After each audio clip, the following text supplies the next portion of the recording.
కాబట్టి forest area అది reserve forest area. అందులో అది కన్జర్వేషన్ జోను. చాలా చాలా నిబంధనలు అక్కడ వర్తిస్తాయి. నాకు ఆ నిబంధనలతో ఎలా పరిచయం అయిందంటే, నేను పసుపుధార కనకధార నుంచి నేను పైప్ లైన్స్ వేయాల్సి వచ్చింది ఎడిషనల్ వాటర్ కోసం. ఆ నీళ్లు తీసుకొచ్చి తిరుమల వాటర్ సప్లై కోసం ఏర్పాటు చేసినప్పుడు నాకు పర్మిషన్ ఇవ్వలేదండి. నేను చాలా కష్టపడాల్సి వచ్చింది ఫారెస్ట్ డిపార్ట్మెంట్ వాళ్ళు పర్మిషన్లు ఇవ్వడానికి. ఎందుకంటే ఇది అభయారణ్యము, సెంట్రల్ గవర్నమెంట్ అండి. మీరు పైప్ లైన్లు వేస్తే మళ్ళీ జంతువులకు అవి అడ్డుగా ఉంటాయి, జంతువులు ఆ పైపులు తగిలి కింద పడిపోతాయి, జంతువులకి హాని జరుగుతుంది అని ఆ రోజుల్లో వాళ్ళు చెప్పారండి. కాబట్టి ఆ నిబంధనలు కొంచెం వాళ్ళు చాలా స్ట్రిక్ట్గా అమలు చేస్తారు. సో ఒకవేళ మనం కేజు కట్టామనుకోండి, రెండు పక్కల మనం ఫెన్స్ వేయాలి నడకదారికి. వేసినప్పుడు ఒకవేళ ప్రమాదవశాత్తు ఏదైనా ఒక మృగం లోపలికి వచ్చింది అనుకోండి, అదో పెద్ద ప్రమాదం అయిపోతుంది. ఒకటి. రెండు, అసలు అక్కడ మృగాలు సంచారం చేయడానికి మనం అవకాశం కలిగించాలి. కాబట్టి నడకదారి పైనుంచి కొన్ని బ్రిడ్జిలు కట్టడము, అలాంటి ఏర్పాట్లు ఏవో చేయాలి. ఇలాంటివన్నీ కూడా ఫారెస్ట్ డిపార్ట్మెంట్ వాళ్ళకి మంచి అనుభవం ఉన్నది, వాళ్ళు చెప్తారు. కానీ మనం సామాన్యమైన భక్తులు అందరం కూడా తెలుసుకోవలసినది, గమనించవలసింది ఏమిటంటే, ఇందాక మీరు ఉటంకించిన పెద్దలు చాగంటి కోటేశ్వరరావు కూడా చెప్పారు ఒకసారి, ఎప్పుడైతే ధర్మానికి గ్లాని కలుగుతుందో అలాంటి క్షేత్రాల్లో అప్పుడు ఈ పశువులన్నీ కూడా, అంటే ప్రత్యేకంగా ఈ వన్యమృగాలు అవి ప్రవర్తించే తీరులో గతి తప్పుతాయి అనే ఒక విషయం కూడా వారు తీసుకొచ్చారు. కాబట్టి అక్కడ ధర్మ పరిపాలన జరగట్లేదు, అక్కడ ఏవో కొన్ని లోపాలు దొరుకుతున్నాయి అనే ఒక అనుమానం భక్తులకు కలగడం సహజం. సో దాన్ని జాగ్రత్తగా మనం పరిశీలన చేసుకోవాలి. సంబంధిత వాళ్ళు ఉన్నారు మనకి టీటీడీలో, వాళ్ళు పరిశీలన చేసుకోవాలి, దానికి తగిన జాగ్రత్తలు తీసుకోవాలి. ఇప్పుడు తిరుమల క్షేత్రం నిన్న మొన్న అభివృద్ధి చేసింది కాదు, అనాదిగా ఉన్నది. కొన్ని వేల సంవత్సరాల నుంచి భక్తులు వెళ్తున్నారు. ఇవాళ ఇంకా లైటింగ్ ఉంది, ఒకప్పుడు లైటింగ్ కూడా లేదు. కేవలం దివిటీలు పట్టుకుని అడవుల్లో నడిచి వెళ్ళేవారు. ఆ రోజుల్లో ఋత్వికులు కూడా ఆ విధంగానే నడిచి పైకి వెళ్ళేవారు, పూజారులు. కాబట్టి ఇవాళ ఇంకా మనకి దారి ఉన్నది, వాహనాలు వెళ్తున్నాయి, చాలా శబ్దం చేస్తున్నాయి. కాబట్టి జంతువులు వచ్చి వెంటనే మన మీద పడి మన హింసించే అవకాశం ఇవాళ అసలు లేదు. అవకాశం ఉన్న రోజుల్లోనే ఏమి చేయలేదు. కాబట్టి ఇది ఏదో ఇందులో గతి తప్పిన పరిస్థితి ఉన్నది అని మనకు అనిపిస్తున్నది. అది కొంచెం జాగ్రత్తగా మనం దాన్ని సరి చేసుకుంటే మంచిదని నాకు అనిపిస్తుంది. ఇంకా పింక్ డైమండ్ అనే గొడవలన్నా మీకు ఐడియా ఉంది సార్? అది అంటే అది లాస్ట్ టైం జరిగింది, అప్పుడు కూడా నన్ను మాట్లాడమని చెప్పారు. బహుశా టీవీ 9లోనో ఎంతలోనో ఒక కార్యక్రమంలో మాట్లాడాను.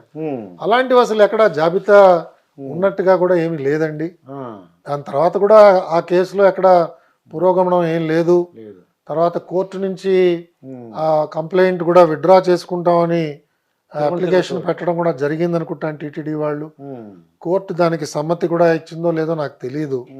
కాబట్టి అది బహుశా అది కేవలం ఒక కల్పితమైన అంశంగానే నేను భావిస్తున్నాను. అయితే మీరు ఈవో చేసినందుకు నాకు చిన్న డౌట్ సార్. ఒక కంపార్ట్మెంట్స్ ఉన్నాయి, దాంట్లో ఇరికించి దాంట్లో కూర్చోబెట్టి 24 hours వరకు మీ దర్శనం లేదని పెడుతున్నారు. అవునండి. అంటే మాకు సామాన్య భక్తుడిగా నాకు అనిపించేది ఏంటంటే, వాళ్ళకున్న ఎక్స్పీరియన్స్తో ఎంతసేపులో దర్శనం అవుతుంది, రేపు ఉదయం 10 గంటలకు అవుతుంది, లేకపోతే ఎల్లుండి 11 గంటలకు అవుతుంది, అలా అనుకుని ఒక టైం చిన్న స్లిప్ ఇచ్చేసి వెళ్ళిపోమంటే బయటికి. తిరుమల తిరుపతి దేవస్థానంలో వాళ్ళు ప్రతి కంపార్ట్మెంట్కి కూడా చెప్తారు ఏ సమయానికి దర్శనం అవుతుంది, సుమారుగా చెప్తారు. నేను ఇన్ఫ్యాక్ట్ నేనే సర్వదర్శనానికి వెళ్ళానండి. నేను సామాన్య సర్వదర్శనానికి గత సంవత్సరం అక్టోబర్లోనే ఎప్పుడో వెళ్ళాను. వెళ్ళినప్పుడు నాకు 19 గంటలు పట్టిందండి. నేను వెళ్ళానండి, వెళ్ళి సామాన్య భక్తులాగా వెళ్ళాను. నాకు అత్యద్భుతమైన దర్శనం జరిగింది, చాలా ఆనందం కలిగింది. పొద్దున్న 7:15కి నేను ఇంకో మిత్రుడు కలిసి వెళ్ళాం. మా ఇద్దరికి ఏదో ఒక రకమైన ముక్కనండి, ఒక నమ్మకం అనండి, అది చెల్లించుకోవడానికి ఇద్దరం కూడా వెళ్ళాం. పొద్దున్న 7:15కి క్యూకి వెళ్ళిన వాళ్ళం, రాత్రి 12:30కి దర్శనం అయిందండి. చాలా సంతృప్తినిచ్చింది. అలాగే తిరుమల తిరుపతి దేవస్థానం వాళ్ళు చాలా మంచి జాగ్రత్తలు తీసుకుంటున్నారు. భోజన సౌకర్యం కానీ, పాలు కానీ, టీ కానీ అందరికీ కూడా విరివిగా ఇస్తున్నారు. కొంత పరిశుభ్రత కొంత తక్కువైందని నాకు భావం కలిగింది. లేకపోతే ఏర్పాట్లన్నీ బాగా ఉన్నాయి. కొంత టాయిలెట్స్ ఇంప్రూవ్మెంట్ చేయొచ్చు, మెయింటెనెన్స్. తర్వాత కొంత క్లీన్లీనెస్ కొంత ఇంప్రూవ్ చేస్తే ఇంకా చాలా చక్కని సౌకర్యం కలుగుతుంది. నేను ప్రతి భక్తుడిని కూడా సంవత్సరానికి ఒకసారి సర్వదర్శనంలో దర్శనానికి వెళ్తే చాలా బాగుంటుంది, మీకు చక్కని అనుభవం మిగులుతుంది. మీకు ఆ సమయంలో మీరు ఏకాంతంలో గడిపే అవకాశం ఉంటుంది. ఎందుకంటే సెల్ ఫోన్ ఉండదు, ఎవరు మీతో మాట్లాడే ఇబ్బంది లేదు. మీరు ఏదైనా చిన్న పుస్తకాలు కానీ, నామ సంకీర్తనం కానీ మనస్సులో చెప్పుకుంటూ చాలా చక్కగా ఒక ఆధ్యాత్మికమైన గొప్ప అనుభూతి పొందే అవకాశం ఉంటుందండి. కాబట్టి వాళ్ళు ఏర్పాట్లు చేస్తున్నారు. బహుశా మనకి దేశంలో ఎక్కడా లేని విధంగా భక్తులకి సౌకర్యాలు చేస్తున్నారు. కాకపోతే భక్తులకి నేను ఉన్నప్పుడు ఒకసారి ఇలాగే వెళ్ళి నేను అడిగాను, ఏర్పాట్లు బాగున్నాయా, ఏమిటి, మీకు భోజన సదుపాయం బాగుందా ఇవి అడిగితే ఒక భక్తుడు ఏమన్నాడంటే, సార్ ఈ భోజనాలు సౌకర్యం కోసం మేము రాలేదు, మేము దర్శనం కోసం వచ్చాము, మాకు దర్శనం త్వరగా ఇస్తే సరిపోతుందండి అన్నాడు. కాబట్టి భక్తుల్లో కూడా కొన్ని భిన్నాభిప్రాయాలు ఉంటాయి ఈ సౌకర్యాల గురించి, భోజనం గురించి. ఇది కాదు మాకు ప్రధానం, దర్శనం అంటారు. కానీ పరిమితమైన సంఖ్యనే మనం లోపల పంపించగలం. కాబట్టి ఒక రోజులో ఇవాళ 60,000 మంది 70,000 మంది దర్శనాలు చేస్తున్నారు. కానీ నా దృష్టిలో సంతృప్తికరమైన దర్శనం ఒక రోజుకి ఒక 35,000 మంది కంటే ఎక్కువ ఇవ్వలేమండి. సో దాంతో మనకి కొంత అసంతృప్తి కలుగుతుంది. ఏదో స్వామివారి అనుగ్రహం వల్ల అందరూ కూడా సంతృప్తిగా ఇంటికి వెళుతున్నారు. కాకపోతే మనకి సంతృప్తి కలగదండి. మనకి సంతృప్తి అంటే ఏమిటి అనే నిర్వచనం మీలాంటి వాళ్ళు అడిగితే ఆ రోజుల్లో మేము ఏర్పాటు చేసుకున్న నిర్వచనం ఏమిటంటే, స్వామివారి ఎదుటుగా నించుని, అది జయ విజయాల దగ్గర కావచ్చు లేదా రాముల వారి మేడ కావచ్చు, అక్కడ నించుని ఓం నమో వెంకటేశాయ అని అనుకుని వెళ్ళగలిగేంత సమయం మనం ప్రతి భక్తుడికి ఇవ్వగలిగితే మనం రోజుకి ఒక 35,000 మందో 40,000 మంది మ్యాక్సిమం మనం దర్శనాలు ఇవ్వచ్చు. అలాంటిది ఇవాళ వాళ్ళకి 70,000 మంది 75,000 మంది వస్తున్నప్పుడు మరి టీటీడీ వాళ్ళకి బహుశా ఇంతకంటే బాగా చేయడం చాలా కష్టమైన పని అండి. అంటే నేనేమనుకుంటున్నానంటే, మీరు 19 అవర్స్ అన్నారు కదండి, 19 అవర్స్ ముందే మీకు బయటకు వెళ్ళిపోయే ఛాన్స్ ఇస్తే ఇచ్చారండి, నాకు కూడా ఇచ్చారండి. అయ్యా మీరు వెళ్ళిపోవచ్చు, మీరు వెళ్ళి రూమ్ లో రెస్ట్ తీసుకోవచ్చు, మళ్ళా మీరు కావాలంటే నిదానంగా రావచ్చు అన్న అంశం కూడా చెప్పారు. కాబట్టి నేను దాన్ని ఆప్ట్ చేయలేదు. నేను అక్కడే ఉంటాను, నాకు చాలా ఆనందంగా ఉంది దర్శనానికి. నేను ఎలాగో నా చేత్తో నాకు 3-4 పుస్తకాలు, చిన్న చిన్న పుస్తకాలు తీసుకెళ్ళాను. మౌనంగా కూర్చుని నేను నా మిత్రుడు కూడా అదే ఒక ఒప్పందానికి వచ్చాం. మనం అక్కడ మాట్లాడటం లేదు, ఎంత అవసరమో అంతే మాట్లాడుకోవాలి, మౌనంగా ఉందాం, స్వామివారినే ధ్యానం చేద్దాం, ఏదైనా ఒక నామం స్మరించుకుందాం, లేదా మనకి నిత్యం వాళ్ళ పబ్లిక్ అడ్రస్ సిస్టంలో పాటలు వినిపిస్తూ ఉంటాయి, ఆ పాటలు విందాం అని ఒక భక్తి భావంతో ఆ రోజు ఆ యాత్ర చేయడం జరిగింది. విఐపీలు అంటే చూడండి, అంబానీ ప్రెసిడెంట్, తర్వాత శ్రీలంక ప్రెసిడెంట్ శంకర్ దయాళ్ శర్మ, మేము ఉన్నప్పుడు అస్తమానం వచ్చేవారండి శంకర్ దయాళ్ శర్మ గారు. నేను వెళ్ళినప్పుడు ఆయన భక్తుడు అన్నమాట, ఆయన అస్తమానం వచ్చేవారు. అసలు విఐపీ ట్రీట్మెంట్ ఎలా ఉంటుంది సార్ అది? అంటే అప్పుడు భక్తులు ఆపేయడం వలన కొద్దిగా మాలాట వాళ్ళందుకు ఇబ్బంది పడేవాళ్ళం మేము. అంటే ఏంటని అడిగితే ఇలా శ్రీలంక ప్రెసిడెంట్ వచ్చారు. అంటే మనం ఒకటి గమనించాలండి, ఒకటి ఏమిటంటే ఒక రాష్ట్రపతో, ఒక ప్రధానమంత్రో, ఒక కార్యదర్శో, ఒక మేనేజింగ్ డైరెక్టరో, ఒక బ్యాంక్ చైర్మన్, ఇలాంటి ఉన్నత పదవి లేదా ఒక న్యాయమూర్తులు, అలాంటి ఉన్నత స్థానంలో ఉన్నవాళ్ళ దర్శనానికి వచ్చినప్పుడు వాళ్ళకి ప్రోటోకాల్ దర్శనం అని చెప్పి వాళ్ళకి ఇవ్వడం వల్ల సమాజ శ్రేయస్సే మెరుగవుతుందని చెప్పి మనం భావించవచ్చు కదా.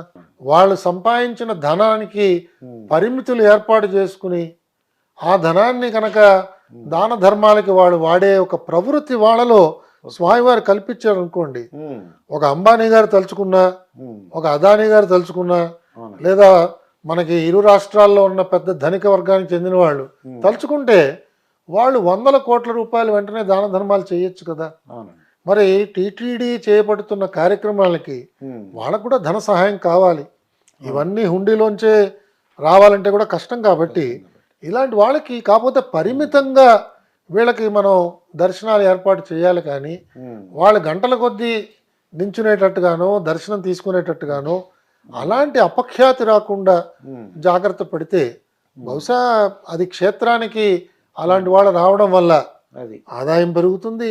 ఆ ఆదాయం ద్వారా టీటీడీ గ్రామాల్లో దేవాలయాల నిర్మాణం చేయొచ్చు, అలాగే పునరుద్ధరణ చేయొచ్చు, ధర్మ ప్రచార కార్యక్రమాలు చేయొచ్చు, భక్తులకి సౌకర్యాలు పెంచొచ్చు, ఇతర ప్రాంతాల్లో పెద్ద పెద్ద దేవాలయాలు కట్టొచ్చు. ఇవన్నీ కూడా టీటీడీకి ఉపయోగపడుతున్నాయి కదా. నేను ఆ కోణంలో కూడా చూస్తానండి. అది కాబట్టి దీన్ని మనం గర్హించడం కంటే పరిమితంగా దీన్ని మనం పంపించడంలో తప్పేమీ లేదని నాకు అనిపిస్తుంది.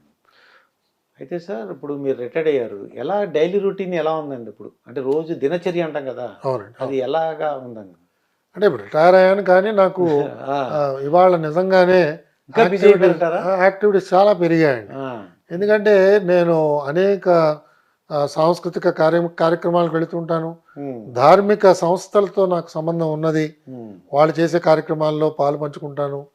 వాళ్ళ ట్రస్ట్లో నేను సభ్యుణ్ణి. మా గురువు గారు నెలకొల్పిన సద్గురు శివానందమూర్తి గారు ప్రాతస్మరణీయులు, వారు నెలకొల్పిన సనాతన ధర్మ చారిటబుల్ ట్రస్ట్, అందులో ఒక ట్రస్టీని. అలాగే జిల్లెలమూడి అమ్మ సంస్థ వాళ్ళు ఏర్పాటు చేసుకున్న సంస్థలో ట్రస్ట్లో నేను ఒక సభ్యుణ్ణి. అంతేకాకుండా ఈ ట్విన్ సిటీస్లో సత్యసాయి సేవా యాక్టివిటీస్ జరిపిస్తున్న ప్రశాంతి సొసైటీలో ఒక సభ్యుణ్ణి. ఈ కార్యక్రమాలు విరివిగా వెళ్తుంటానండి. అంతేకాకుండా యజ్ఞాలు, హోమాలు ఇవి ఎక్కడ జరిగినా కూడా అనేక మంది అభిమానంతో ఆహ్వానిస్తూ ఉంటారు. నాకు అవకాశం ఉన్న చోటల్లా వెళుతూ ఉంటాను. క్షేత్రాలకు వెళ్ళడం జరుగుతూ ఉంటుంది. అలాగే నాకు తెలుగు సాహిత్యం మీద చాలా గొప్ప ప్రేమ, అభిలాష ఉన్నది. సో పుస్తక పఠనం మా ఇంట్లో చక్కగా అందరూ బహుకరించిన అనేక గ్రంథాలు ఉన్నాయి, అవి చదువుతూ ఉంటాను. అలాగే కొత్తగా వస్తున్న రచనలు వాళ్ళు ముందు మాట రాయమని చెప్పి కొంతమంది కోరుతూ ఉంటారు. సో నాకు తోచిన నా సామర్థ్యం కొద్దీ వాళ్ళకి ముందు మాట రాయటం కానీ, అలాగే సాంస్కృతిక కార్యక్రమాల్లో ప్రత్యేకంగా కర్ణాటక సంగీతం అంటే నాకు చాలా అభిమానం. కర్ణాటక సంగీత కచేరీలకు వెళుతుంటాను. ఆ కచేరీల్లో జరుగుతున్న కొన్ని సంభాషణలతో ఆ విషయాలన్నీ నేర్చుకోవడానికి ప్రయత్నం చేస్తూ ఉంటాను. అది సాగరంలాగా ఉంటుంది సంగీతం అన్నది, చాలా విశాలమైనది. సో దాంట్లో కొన్ని విషయాలు మెళకువలు నేర్చుకోవడానికి ప్రయత్నం చేస్తూ ఉంటాను. సో ఈ విధంగా చూస్తే ఆ సమయం యాక్చువల్గా సరిపోవట్లేదు, ఆ విధంగా గడుపుతున్నానండి. పదవీ విరమణ పొందాను కాబట్టి ఇవన్నీ చూడగలిగే అవకాశం నాకు లభిస్తున్నదండి.